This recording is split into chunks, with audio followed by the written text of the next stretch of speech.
Hi guys, ganito lang ako magluto ng spinach. Super dali lang ito.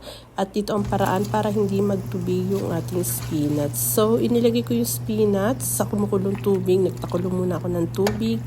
At nilagay ko na yung dahon ng spinach sa kumukulong tubig. 3 minuto lang yan guys. Pag naluto na, itanggalin sa tubig at maglagay ng mantika.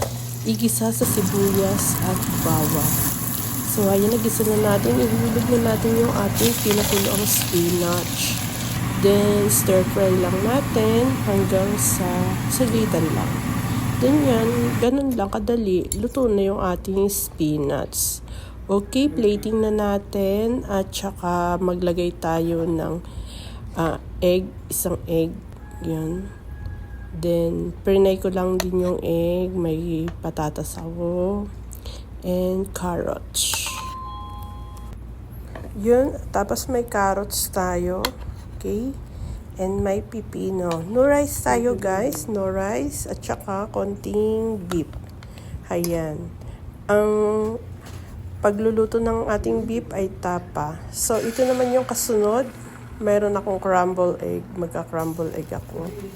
Tapos, ayan, spinach pa rin yung ating pares dyan sa ating crumble egg. Masarap yan sa breakfast. Tapos, huwag na tayong mag-rice. Hanggang alas 12 ay busog na busog kayo.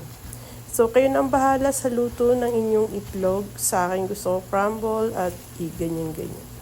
Okay guys, maraming pong salamat sa mga nanonood at sa mga bago nating subscriber.